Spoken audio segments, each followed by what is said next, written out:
시간에 우리 하나님 말씀 보겠습니다. 하나님 말씀은 마가복음 3장. 하나님 말씀은 마가복음 3장 20절부터 보겠습니다.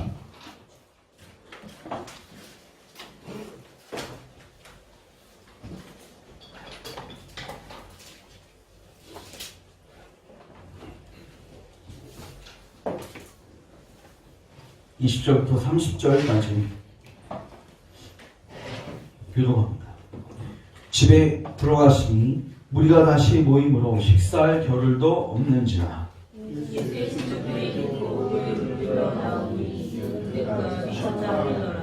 예루살렘에서 내려온 서기관들은 그가 바알세불이 집혔다 하며 또 귀신의 왕을 힘입어 귀신을 쫓아낸다 하니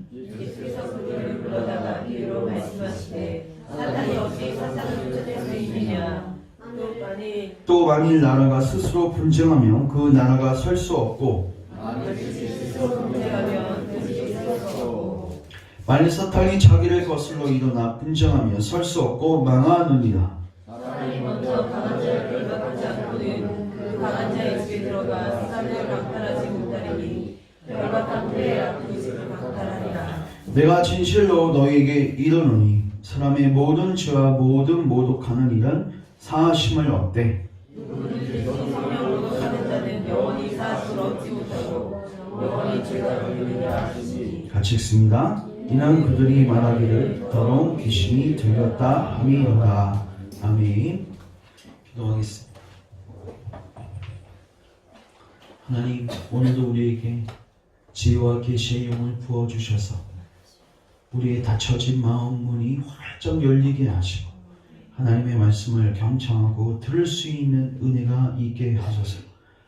들을 귀 있는 자는 들을지어다. 주님, 우리에게 그 들을 귀를 허락하여 주시고 하나님 말씀을 바르게 깨닫고 바르게 반응하여 새 생명으로 살아가는 은혜가 있게 하여 주시옵소서.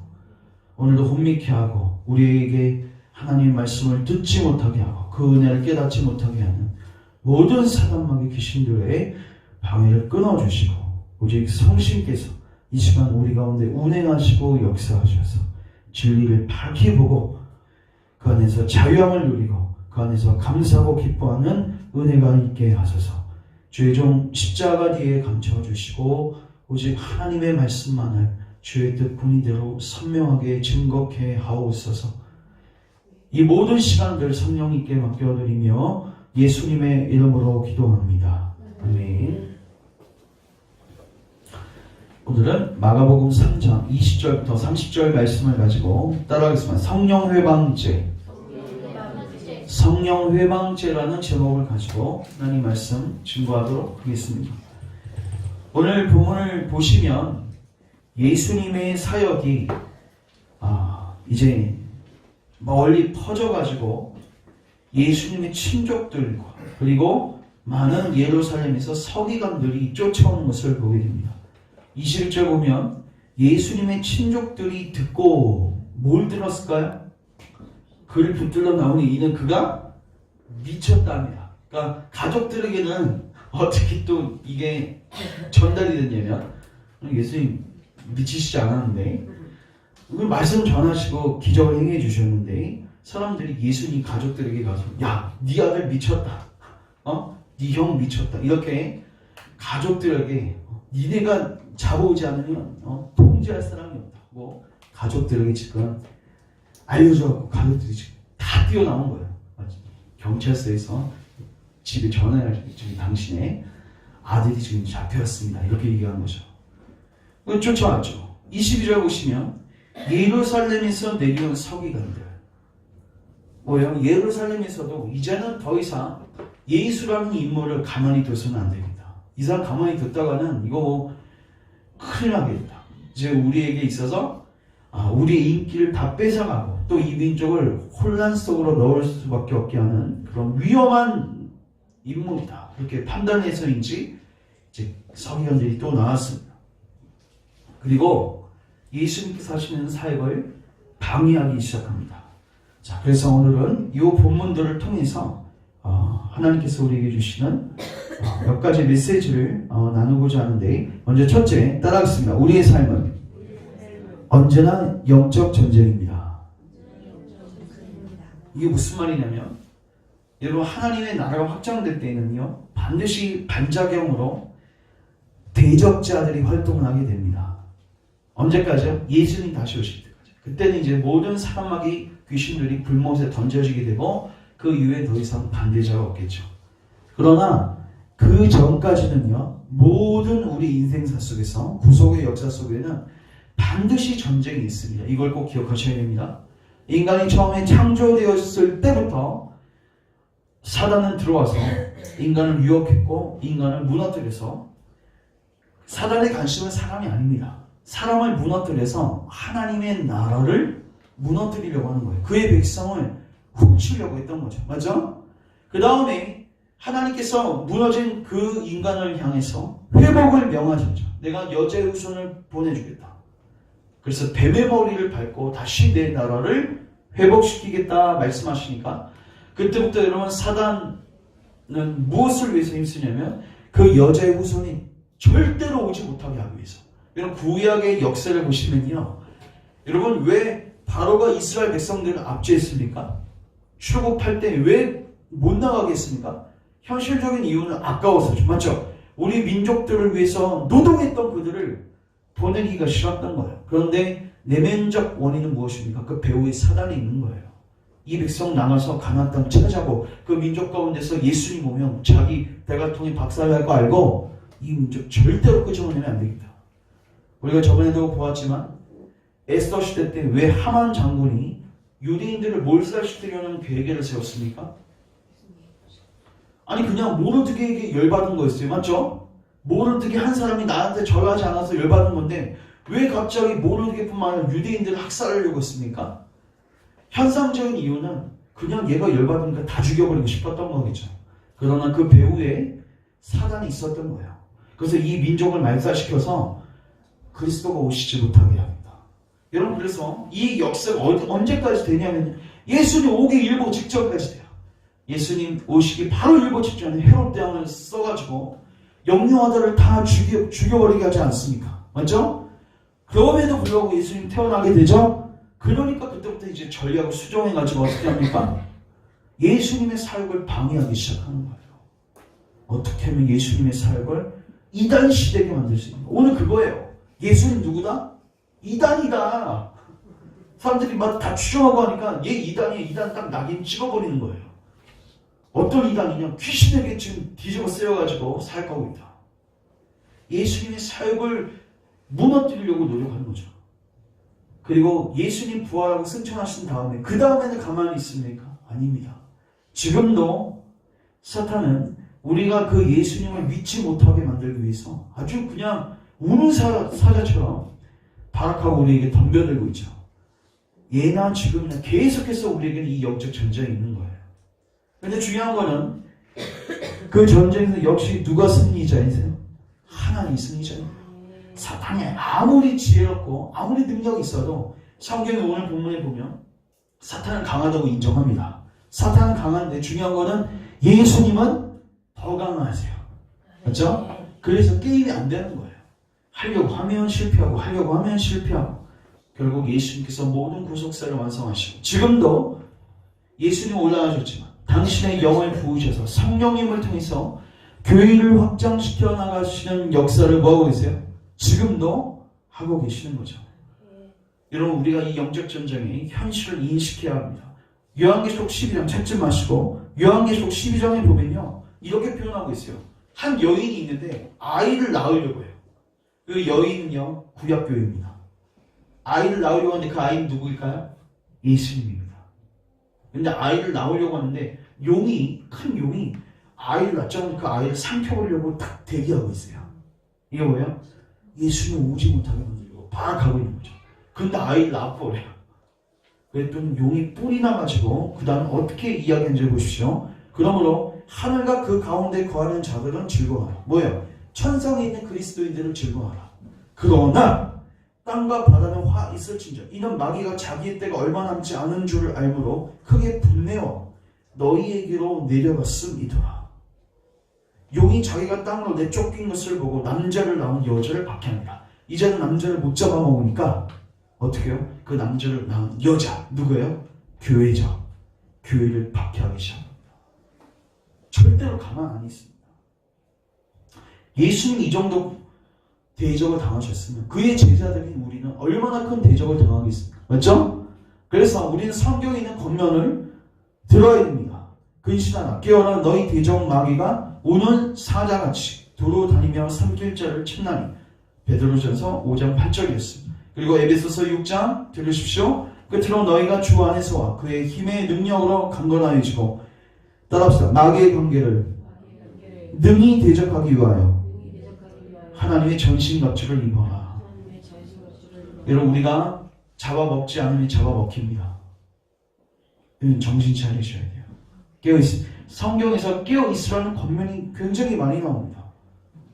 오늘 지금도 여러분 깨어있어야 됩니다. 왜요? 사단 마귀는 와서 우리로 하여금 말씀을 듣지 못하게 방해합니다.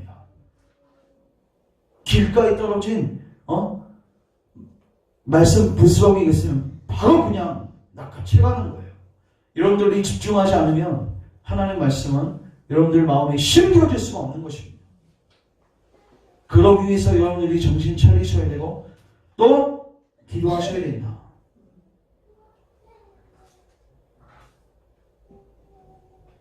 두 번째 따라하겠습니다. 예수님의 사역은 하나님의 능력에 힘입은 사역입니다.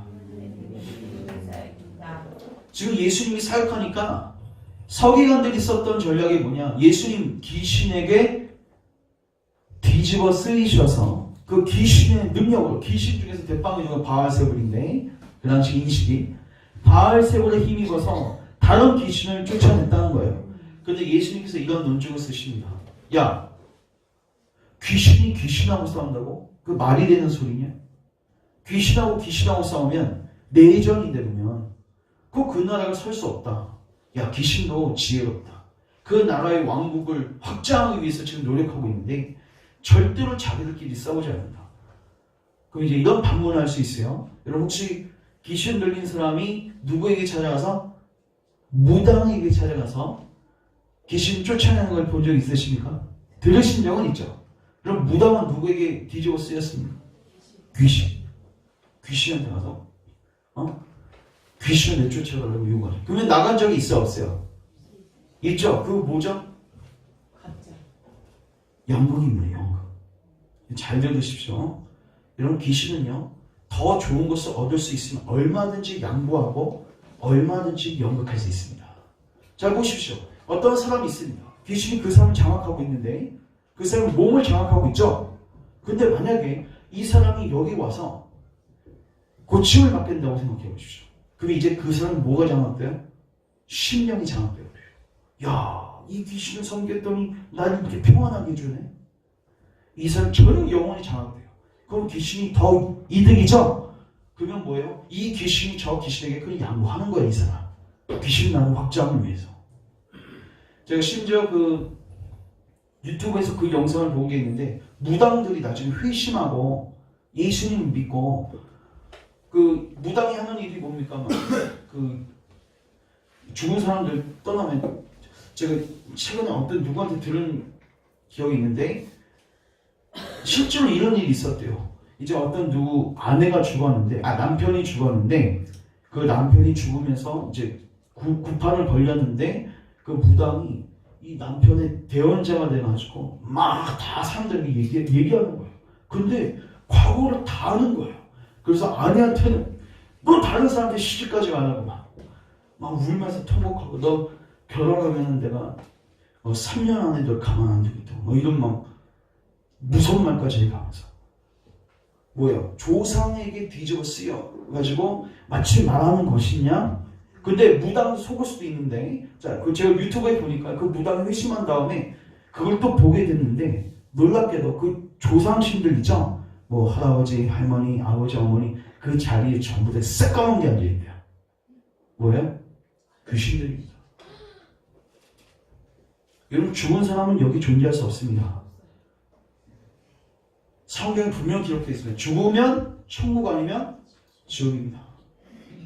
여러분 귀신은요 우리를 혼미케 하기 위해서 뭐예요? 거짓 연극을 꾸미고 있는 거예요. 얼마나 많은 사람들이 그러니까 그렇게 되니까 사람들이 어떤 인식이 있어요? 아, 죽으면 여기 떠돌아다니는가? 천국과 지옥이 없을 수도 있겠네. 오늘 심지어 교회 안에서도 이러한 사고를 하고 계시는 분들이 있어요. 그러니까 교회 안에서는 제사를 할 수 없는 게, 여러분 제사가 뭐 하는 겁니까? 제사 의식 중에 뭐가 있어요? 옷이 없어서 그거잖아요. 그걸 먹는데요.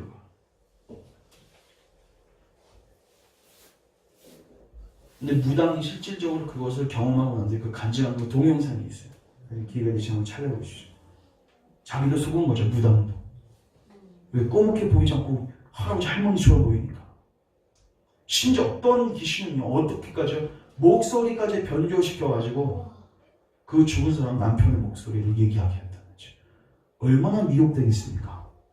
이런 가족이 죽었는데 그 사람 목소리로 무당이 막 예언하고 한다고 생각해 보십시오. 그리고 의식을 행할 때 그 칼날 같은 데 위에서 춤을 추지 않습니까? 실질적으로 그 능력이 나타납니다.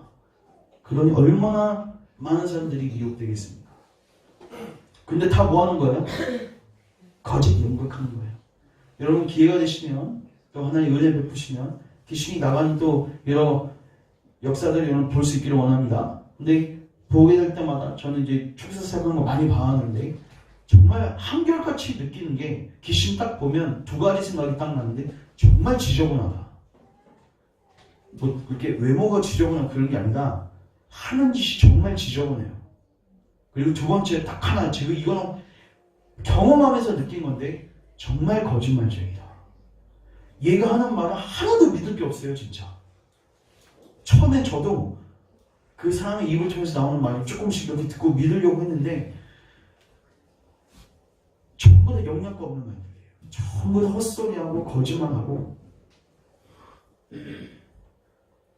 예수님 말씀이 맞습니다. 사탄은 지금도 거짓으로서 연극을 통해서라도 어떻게 해요? 사탄의 나라를 확장시키려고 하는 거예요. 그러니까 이 말의 골자는 뭐예요? 나는 절대로 귀신에게 뒤집어쓰여서 그 귀신을 쫓아내는 게 아니다. 왜요? 그래서 사탄의 나라에 이득이 될 게 무엇입니까? 맞죠? 그러니까 뭐예요? 예수님은 이렇게 말씀하시는 거죠. 나는 사탄하고 무슨 지간이다? 원수지간이다. 잘 기억해. 나는 무슨 지간? 원수지간. 같은 통성이 아니란 말이에요. 자, 근데 중요한 건 분명히 이제 대적이죠. 대적자죠. 사탄하고 예수님은 뭐예요? 서로 원수지간이죠. 근데 놀랍게도 예수님께서 너 나가 뭐 부탁하고 뭐 빈 것도 아닙니다. 굴판을 펼친 것도 아닙니다. 그냥 너 나가 하니까 어떻게 돼요? 귀신이 나가버리죠. 나가죠. 이걸 통해서 예수님이 뭘 보여주신 거예요? 난 쟤하고 대적자일 뿐만 아니라 레벨도 동등한 레벨이 아니야. 오늘 지금 뭐 미국하고 가장 약소국에 싸움, 그것도 개미만한 나라고 엄청난 무장 병력을 갖고 있는 나라에서 강한 자와 더 강한 자의 싸움이지 무슨 대등한 레벨에서 싸우는 게 아니야. 이걸 기억하라는 거예요. 그래서 우리가 여기서 적용점이 두 가지가 있는데 여러분 기억하십시오. 예수님께서 우리를 구원하시지 않으면 여러분들은 어디 속에 있는 거예요 지금? 강한 자 속에 있습니다. 근데 중요한 건 귀신은요 절대로 여러분들을 내어주지 않습니다. 여러분 그거 어디서 볼 수 있냐면 출애굽기에서 여러분 이스라엘 백성들이 나가려고 할 때 누가 계속 방해해요? 바로가 몇 번 막습니까? 10번. 얼마나 집요합니까? 여러분 하나님이 능력으로 여러분들을 구원해 주시지 않으면요 여러분들은 절대로 그 순환에서 나올 수 없어요. 왜요? 사탄도 능력이 있거든요. 맞죠? 그리고 사탄도 결코 여러분들이 나간다고 하면 그래 한 명 정도는 나가도 된다. 이렇게 태도를 취하지 않습니다. 어떻게 해서든지 자기의 나라를 위해서 사탄의 나라죠. 어떻게 해서든지 백성을 빼앗기지 않기 위해서 발악을 하고 아까 뭐라고 나와 있었어요? 마지막 때 자기의 때가 얼마 남지 않은 줄 알고 어떻게 해요? 마지막 발악을 하였다. 그래서 너희들에게 내려왔다. 그래서 우리에게는 예수님이 없으면 절대로 우리는 빠져나올 수 없는 비참한 자리 있다는 것을 우리가 기억해야 됩니다. 여러분 주변에 있는 사탄에게 포로가 되어서 신음하고 있는 그 밑에서 사단에게 종로를 타고 있는, 죄의 종로를 타고 있는 수많은 사람들을 보십시오. 그들을 볼 때마다 저 사람 어떻게 변화시킬까? 저 사람 어떻게 회심할 수 있을까? 답은 뭐예요? 더 강한 자가 오셔야 돼요. 더 강한 자가 오셔서 그 족쇄를 풀어주지 않는 한 절대로 나올 수가 없는 것입니다. 바로의 머리를 대갈통을 박살냈던 것은 6월절 어린 양이었습니다. 그 어린 양이 박살내버리니까 그냥 바로가 손을 들고 나가라. 자, 우리 에베소서 말씀 가보겠습니다. 에베소서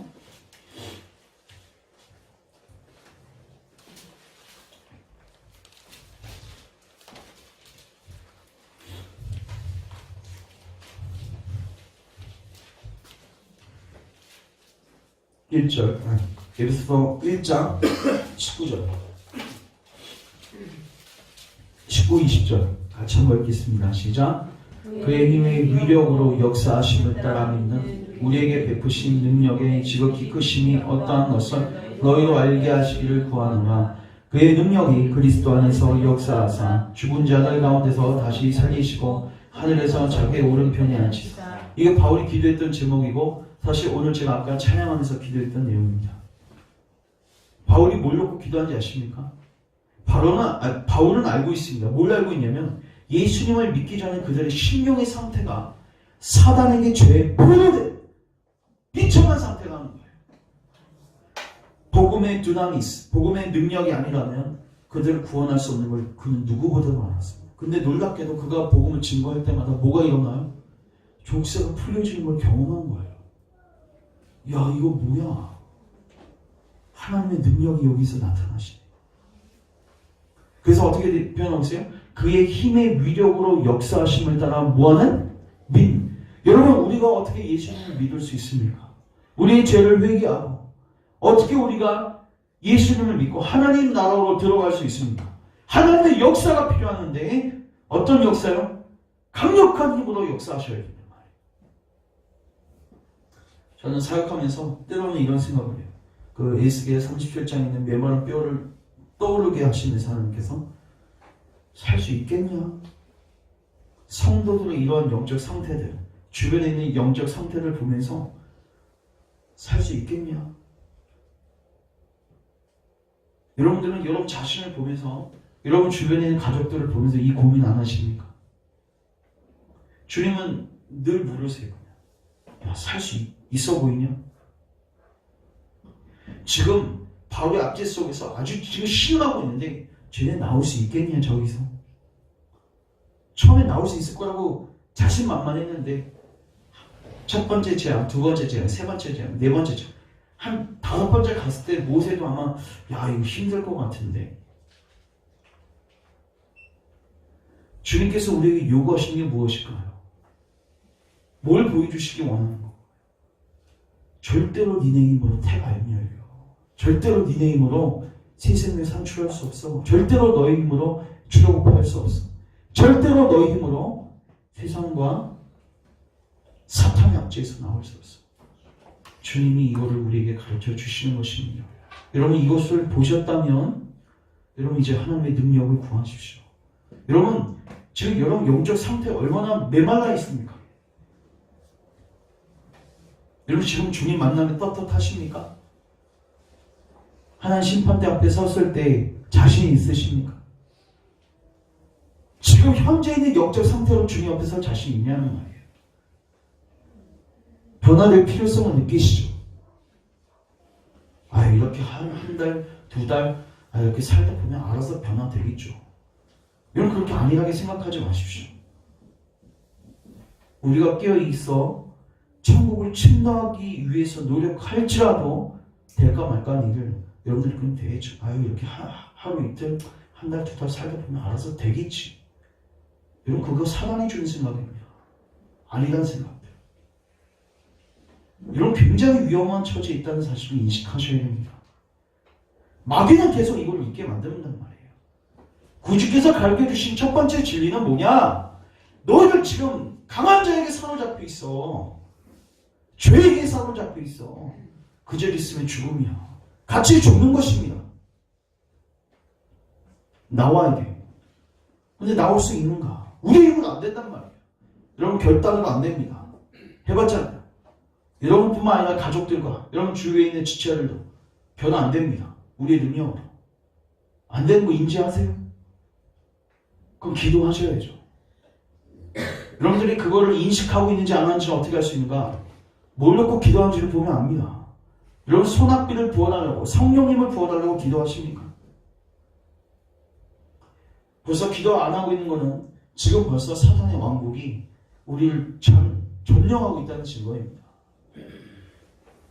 여러분 하나님께서 여러분들과 우리의 모든 지체들의 눈을 여셔서 우리의 현 상태를 인식하게 하시고 하나님의 능력을 구하는 자리에 가게 하시기를 주님 이름으로 축원합니다.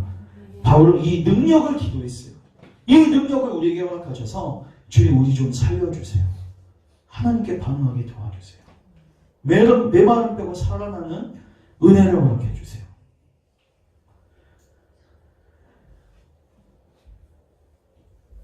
우리의 구원은 단순히 그냥 교회 나온 걸로 해결되는 문제가 아닙니다. 사탄의 흑암의 세력에서 하나님 나라로 옮겨가는 자명이 있어야 됩니다. 여러분 심령 안에서 일어나는 일인데 하나님의 능력이 필요합니다. 세 번째 마지막으로 배교의 교리에 대해서 잡힙니다. 자, 오늘 본문 다시 돌아오셔서 예수께서 이 내용들을 다 말하신 다음에 28절, 29절에서 좀 독특한 이야기들을 나누시는데 같이 한번 읽겠습니다. 28, 29절 시작. 내가 진실로 너희에게 이르노니 사람의 모든 죄와 모독하는 일은 사하심을 얻되 누구든지 성령을 모독하는 자는 영원히 사하심을 얻지 못하고 영원한 죄가 되느니라. 아멘. 자, 저를 주목하십시오. 오늘 본문을 여기 보면요, 모든 죄는 사하심을 얻을 수 있어요, 없어요? 있죠. 근데 성령을 모독하는 자 그리고 성령을 대적하는 자는 사하심을 뭐한다? 얻지 못한다. 그래서 많은 사람들이 이 구절을 나중에 알고 나서 목사님 두렵습니다. 제가 혹시 내 생전에 성령 회방하는 성령을 대적하는 죄를 짓지는 않았습니까? 하고 고민해서 질문하시는 분들이 적잖게 많습니다. 그럼 이제 우리가 먼저 성령을 회방하는 죄가 무엇인가 이거를 정의할 필요가 있는데 그거는 30절에서 우리가 그 힌트를 얻을 수 있습니다. 30절 같이 한번 읽겠습니다. 시작. 이는 그들이 말하기를 더러운 귀신이 들렸다 함이로라. 아멘. 자, 제가 질문합니다. 여러분, 바울이 예수님 믿기 전에 하나님의 일을 대적했죠. 그렇죠? 디모데 전서에 가보시면요, 바울이 자기를 회방자라고 표현하고 있습니다. 뭐라고요? 회방자. 내가 예수님 믿기 전에 회방자, 핍박자, 포악자였다고 표현하고 있어요. 근데 주님이 그를 용서하셨습니까? 안 하셨습니까? 하셨죠. 그럼 뭐죠? 왜 회방하는 게 왜 영원히 사함을 받지 못하는 죄라고 하는 거죠? 자, 그거는 요걸 보면 아시나요? 디모데 전서 잠깐 가보시면 13절 가보십시오.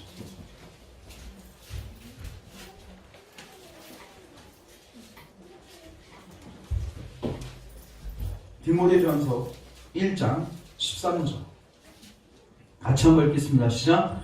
내가 전에는 비방자요 박해자요 폭행자였으나 도리어 공유를 입은 것은 내가 믿지 아니할 때 알지 못하고 행하였습니다. 아멘. 여기서 비방자가 회방자입니다. 똑같은 단어입니다.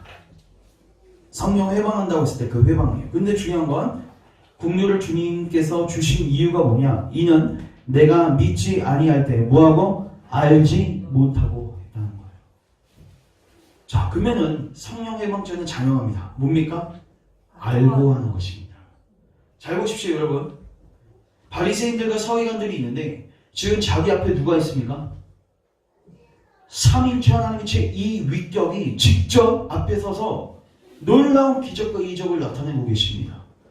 여러분, 우리가 그 현장에 직접 있었으면 어떤 느낌이 들었을까요? 귀신들이 나 병균자가 고침받고, 근데 그분의 또 가르침 또한 일반 서기관들이 할 수 없는 가르침들을 가르치시는 거예요. 사람들이 놀랍니다. 다 그 권세에 놀랍니다. 심지어 그의 삶 속에서 나중에 신문할 때 죄를 탈탈 털어도 찾을 수 없을 만큼 완벽한 선한 삶을 사셨어요. 여러분, 제가 봤을 때 바리새인들과 서기관들도 분명하게 이거는 누구의 역사다? 하나님의 역사다. 그들도 알고 있었습니다. 그들도 알고 있었습니다. 근데 어떻게 했어요? 고의적으로, 악의적으로 그 삶을 대적했습니다. 뭐 때문에요? 자기 욕심 때문에, 탐심 때문에. 결국 회방죄는 뭐냐? 하나님께서 우리의 눈을 여셔서 복음의 놀라운 빛을 비춰주시고 예수님의 놀라운 속죄 사역도 비춰주시고 복음을 알 만큼 다 알게 하셨는데 이제 이 은혜를 남용해가지고 이걸 뭐 하는 거예요? 욕되게 해버리고 이 진리에 부합한 삶을 사는 것이 아니라 오히려 사람들에게 욕을 받을 만한 정죄된 삶을 사는 거예요. 이게 뭐예요? 성령 회방죄입니다. 결국 이 사람은 왜 구원 못 받습니까? 회개하지 않아서 구원 못 받는 겁니다. 저는 이렇게까지 얘기할 수 있는데 만약에 이러한 죄를 짓고 있다가 이게 잘못된 것인 줄 알고 다시 회개하면 그 사람 구원 받아요? 못 받아요? 받을 수 있습니다. 그런데 이 사람은 지금 어떤 상태예요? 고의적으로 악의적으로 죄를 범한 상태이기 때문에 이렇게 표현할 수 있는데 자기의 양심의 거리낌을 누르는 거예요. 양심에선 계속 야 이거 하나님이 하신 일이야. 이거 하나님 우리에게 주시는 복음이야. 하나님이 우리에게 지금 말씀하시고 계셔. 양심에 그렇게 외치고 있음에도 불구하고 그거 뭐 하는 거예요? 죽여버리는 거예요. 그리고 양심을 속이면서 계속 뭐예요? 하나님 대적하는 일들을 하는 것입니다. 여러분 그렇게 되면 어떻게 되는지 아십니까? 여러분들의 양심이 딱딱하게 굳어져요. 이게 죄라는 인식도 이제 나중에 느끼지 못해요. 이걸 우리가 화인만 양심이라고 하죠. 그리고 그 양심은 나중에 회개의 기회를 얻을 수가 없습니다. 왜요? 마음이 반응을 해요. 율법을 던져도 저는 어제 설교 준비하면서 야 이거 내 마음을 먼저 살펴야겠다. 성경의 잠언서에 보면요. 뭐를 지킬 만한 것 중에서 뭐를 지켜라? 마음을 지켜라. 제가 묻겠습니다. 여러분 하나님의 율법에 의해서 선포할 때 여러분들 마음 지금 어떠십니까? 야, 나 큰일 났다. 이렇게 느껴지십니까? 그렇지 뭐. 이렇게 반응하고 계십니까? 여러분 후자라면 여러분 지금 마음 심각한 상태에 있는 거예요. 여러분 그렇게 계속해서 하나님께서 여러분들에게 이건 죄다. 너 이런 삶을 살면 안 된다. 너 빨리 고집교로 와야 된다. 회개와 믿음으로 나와야 된다. 말씀하시는데 잘 들으십시오. 계속 진리는 듣고 알기는 알아가는데 이걸 의도적으로 고의적으로 악의적으로 여러분들이 계속 이거를 받아내치기 시작하면 나중에 어떻게 되는지 아십니까? 여러분들의 마음이 그 돌처럼 딱딱하게 굳어져가지고 어떤 강력한 말씀이 들어와도 이걸 뚫을 수가 없을 만큼 여러분들 마음을 왜 지켜야 될까요? 생명의 근원이 거기서 난단 말이에요. 여러분 우리의 믿음이 처서거립니까? 마음입니다. 이런 마음은 지금 어떠한 상태이십니까? 우리 히브리서 6장 한번 가보겠습니다. 아니 4장. 성경의 배교에 대한 교리가 많아요.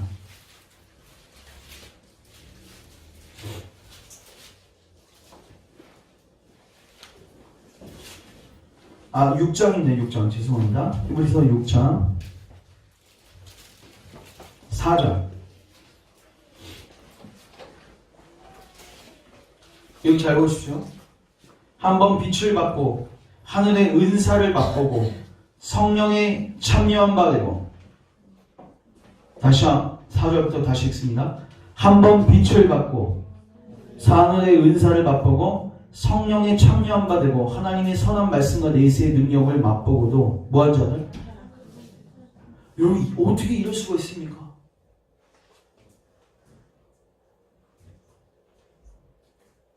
여러분 이게 성도의 견인 교리를 무시하는 말입니까? 제가 결론부터 말씀드리면 이 사람은요, 처음부터 예수님을 제대로 믿은 사람이 아니었습니다. 그냥 교회만 들어와서 은사를 체험하는 자예요. 여러분, 하나님의 특별 은총이 아니라 회심케 하는 은혜가 아니라 그냥 일반적인 교회의 사회 안에 있었던 사람이에요. 근데 이 사람은요, 때가 되면 어떻게 되냐면 배교하고 타락하게 됩니다. 이렇게 타락하게 되잖아요. 그럼 이 사람은 들은 건 많아서 진리는 어느 정도 알고 있어서 타락하게 됐다는 건 뭡니까? 알고 타락했다는 것입니다. 나 이 진리 알고 있지만 이대로 살고 싶지 않습니다. 그러면 어떻게 되는가?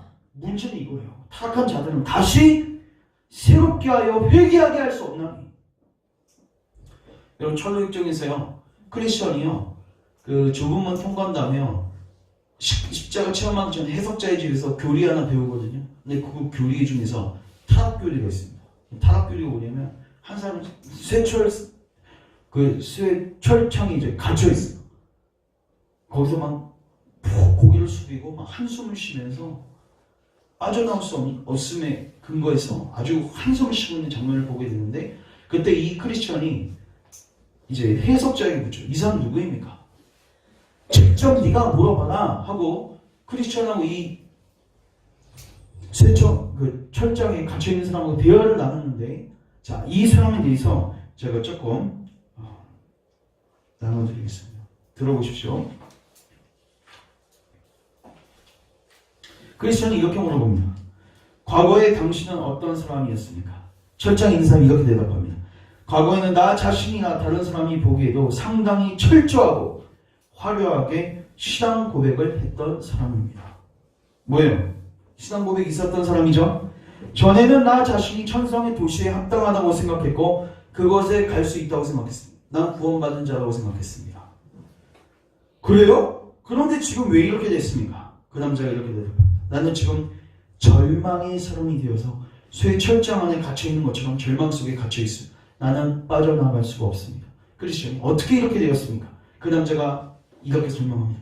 나는 깨어있지 않았고 근신하지도 않았습니다. 그리고 내 목에는 정욕의 고삐가 놓여 있었습니다. 그리고 하나님의 말씀의 빛과 하나님의 선하심에 대항해서 죄를 짓습니다. 이게 뭐예요? 교회에서 계속 설명 들어. 너 지금 그 죄 버려야 되는데, 너 그 죄 지으면 너 안 되는데, 하나님의 말씀의 빛과 선하심이 있음에도 불구하고 살 때 어떻게 돼요? 정욕의 고삐대로 사는 거예요. 이게 반복되는 거예요. 그래서 어떻게 됩니까? 마음이 굳어집니다. 그리고 그 사람은 때가 되면 배교하고 타락합니다. 교회를 떠납니다.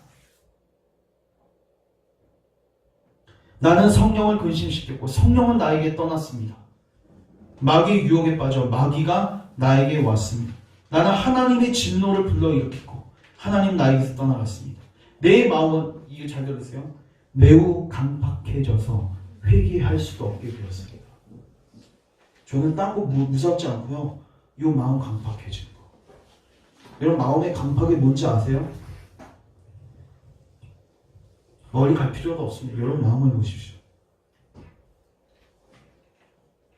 여러분, 제가 죄에 대해서 설교 몇 년 동안 했습니다. 맨날 하니까 아유, 또 하시나 보네. 여러분, 이거 굉장히 위험한 겁니다. 그때 크리스천은 이 사람에게 더는 소망이 없습니까? 라고 해석자에게 물었다. 해석자는 그 남자에게 물어보라고 대답했다. 크리스천이 물었습니다. 소망이 없습니까? 당신은 계속 절망의 새 철장에 갇혀 있어 합니까? 그 남자가 소망이 없습니다. 전혀 없습니다. 왜요? 예수님에게는 동정심이 많지 않습니까? 그러니까 그 남자가 이렇게 얘기합니다. 히브리서 그대로 이 6절 본문을 이용해서 나는 나를 새롭게 해주신 그분을 십자가에 못 박았고 그분의 인격을 경멸했으며 그의 의로우심을 멸시했습니다. 나는 그분의 피를 거룩하지 않는 것으로 여겼으며 성령의 은혜를 모욕했습니다. 그래서 나에게는 더 이상 하나님의 은혜가 없습니다. 자, 그럼 제가 묻겠습니다. 왜 크리스천에게, 왜 해석자가 이걸 보여줬을까요? 마지막에 이렇게 이야기합니다. 해석자, 이 사람의 비참한 모습과 불행을 기억하십시오. 그리고 삼으십시오. 이게 크리스천에게 해석자 누구죠? 성령님이세요. 성령님이 이 교리를 알려주시는 겁니다. 자, 보십시오. 오늘 우리가 타락의 교리, 배교의 교리를 살피는데 하나님께서 왜 이거를 우리에게 말씀하실까요? 저는 이거 묵상할 때마다 떨려요. 혹 내가 되지 않을까? 여러분, 배교와 경고성 구절들이 얼마나 많은지요. 히브리서 10장로 한번 가보세요. 히브리서 10장 26절.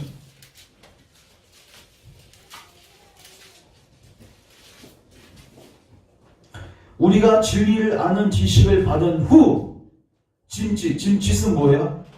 고의적으로 의도적으로 죄를 범한 자 다시 뭐하는 제사가 없고 속죄하는 제사가 없고 오직 무서운 마음으로 심판을 기다리는 것과 대적하는 자를 태울 맹렬한 불만이 있으리라.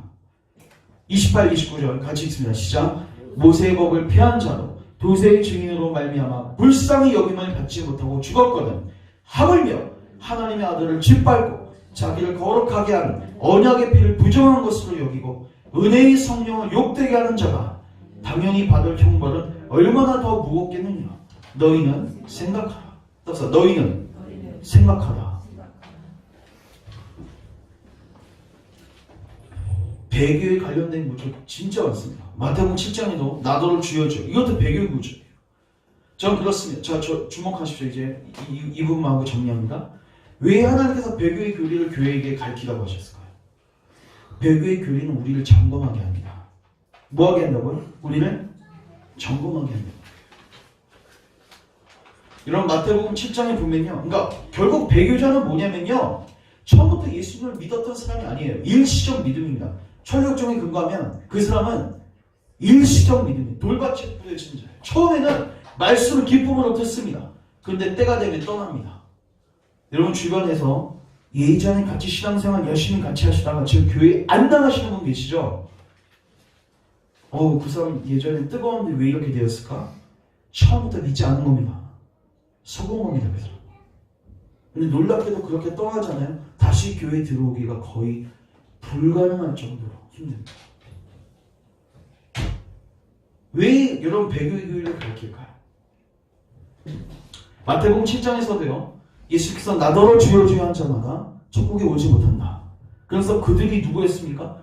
설교자도 있었고 귀신 쫓아내는 자, 능력 행하는 자도 있었는데 중요한 건 예수님께서는 이렇게 말씀하세요. 내가 너희를 도무지 알지 못한다. 이게 뭐예요? 처음부터 나하고 너는 관계가 없다는 거예요. 이게 뭐예요? 너는 처음에는 예수님을 잘 믿었는데 나중에 예수님을 떠난 게 아닙니다. 배교가. 처음부터 뭐 한 거예요? 가라지로 있었던 거예요. 교회에. 교회는 알고만 있는 게 아니라 가라지도 있는 거예요. 근데 그 가라지가 때가 되니까 어떻게 된 거예요? 떠나는 거죠. 그게 타락입니다. 그러니까 여러분 배교교리 타락교리는 뭐냐면 가라지들에게 정신 차리고 당신의 구원을 점검하십시오. 이거 가르쳐주는 거예요. 당신 안전하십니까? 만약에 당신이 지금 회개하지 않으면 내일, 다음에 2년 후, 3년 후는 회개하기 점점점 더 힘들어질 겁니다. 왜요? 마음은 굳어오시니까. 마음은 굳어오시니까. 여러분 약도요. 여러분 먹으면 내성이 생기죠. 여러분 조나단 에드워즈 목사님도 탁월한 설교자였는데 왜 찰스 조지 휘필드 목사님 불러온지 아십니까? 그 목사님이 그 대붕이 일어났을 때 7, 8년은 무슨 설교니? 지옥 설교했답니다. 1년은 들었겠죠. 전 조나단 에드워즈 목사님이 이해가 될 것 같은데 한 7년쯤 됐을 때 성도들이 또 오늘 가는 지옥 설교 듣겠네. 이렇게 생각하지 않겠습니까? 안 되겠다. 이거 스피커 바꿔야겠다. 운경과 같은 조지 휘필드 목사님 딱 불러와서 설교하는데 조나단 에드워즈 목사님 논문처럼 읽었죠. 그거 막 운경하면서 막 토해내니까 사람들이 이제 다른 스피커로 인해서 그러니까 조나단 에드워즈 목사님 뭘 원했던 거예요? 이틀 안에 깨우침이 있었으면 좋겠다. 왜? 말씀으로 뚫으려고 했는데 안 뚫려요. 마음이 딱딱해져서. 근데 시간이 지나가면 지나갈수록 이게 더 심각해지네. 반응하는 영혼들은 괜찮지만 아직도 가라지에서 아직도 참된 믿음으로 반응하지 않고 죄된 삶을 고스란히 살고 있는 사람들에게 경고가 필요한데 이제는 경고를 하도 하니까 이게 내성이 생겨가지고 스피커를 바꿨던 거죠. 놀랍게도 또 하나님께서 역사해 주시죠. 사랑하는 형제자매 여러분, 배교의 교리를 묵상하십시오. 이따가 성경 공부 시간에 조금 묵상할 필요가 있다고 보는데, 마지막에 결국 이 배교했던 이 일시적 믿음이거든요. 놀랍게도 그 철력적에서 마지막에 죽음의 강을 건너기 전에요. 그 크리스천하고 페이스라는 그 성식인가 믿음인가 그 둘이서 대화를 나눴는데 일시적 믿음에 대해서 얘기를 합니다. 근데 결국 일시적 믿음은요, 나중에 죽음의 강을 건널 때요, 헛된 소망의 배를 타고 죽음의 강을 건너게 되는데 마지막에 지옥으로 떨어지게 됩니다.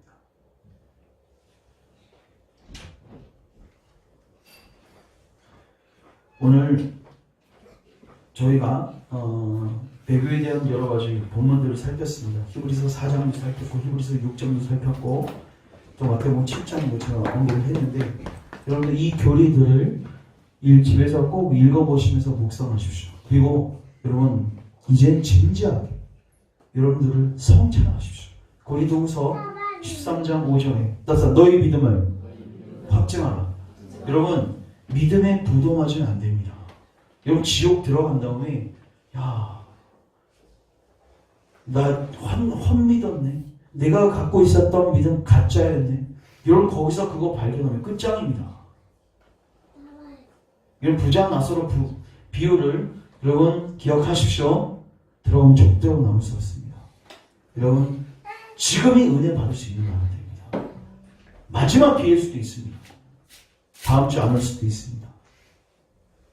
그래서 여러분들이 이 자기 점검의 이 메시지 앞에 진지하게 여러분 자신을 살피고, 그러면 제가 마지막으로 성도들은 이걸 받으면 어떻게 될까요? 두려워합니다. 여러분 두려움이 정상입니다. 두렵지 않고 이걸 그냥 이렇게 전했는데도 그냥 지나치는 것은 정말 심각한 상황인 것입니다. 그래서 여러분들이 이 메시지를 듣고 두려움이 여러분 가운데 있었으면 좋겠습니다. 경건한 두려움이 있었으면 좋겠고, 이제 구주께 나아가 도움을 구하십시오. 주님 우리의 딱딱한 마음을 고쳐주세요. 우리의 마음 부드럽게 하시고 우리 안에 회개와 믿음이 생성될 수 있도록, 왜 하나님 강한 능력을 갖고 계십니까? 그 능력으로 우리를 고쳐달라고 우리가 늘 찾고 구함으로 그 은혜 누리는 여러분 되시기를 주님의 이름으로 축원합니다. 기도하겠습니다. 하나님, 우리 또한 바리새인과 서기관들처럼 하나님의 역사가 우리 눈앞에 똑똑히 펼쳐지고 또 이 복음을 깨달았음에도 불구하고 아직도 돌이키지 않고 아직도 구주께로 나아가지 않는 그러한 심령들이 있습니까? 그리고 그러한 자리에 여러 해 있으면서 더욱더 우리의 마음이 닫혀지고 딱딱해지고 있는 그러한 심령들이 있습니까? 주여 불쌍히 여겨주시고 오늘 우리의 눈과 귀를 여셔서 우리의 영적 상황들을 진지하게 성찰할 수 있는 은혜가 있게 하여 주시고, 이제 우리가 우리 마음을 고쳐달라고 구주께 나아가 간구하는 자리에 가는 은혜가 있게 하여 주시옵소서. 주님, 무너지킬 만한 것 중에서 너희들의 마음을 지켜 생명의 근원이 여기서 난다고 하셨습니다. 주님, 친히 주님께서 우리의 마음을 고쳐주신다고 약속하셨사오니 우리 가운데 주의 영을 부으사 우리의 굳은 마음을 제거하시고 살같이 부드러운 마음 허락하시고 하나님의 말씀이 심겨질 수 있는 은혜를 허락하여 주시옵소서. 그러므로 우리가 진실되게 회개하고 진실되게 구주를 믿어 참된 의와 구원에 이를 수 있는 은혜를 허락하여 주시옵소서. 우리 열방교회 계속해서 하나님의 말씀이 바르게 외쳐지게 하시고 또 외쳐질 때 성령이 들을 길을 허락하셔서 계속해서 영혼을 아는 참된 반응이 있게 하시고, 그러므로 이곳에 알곡들이 가득 찰 수 있는 은혜가 있게 하소서. 예수님의 이름으로 기도합니다.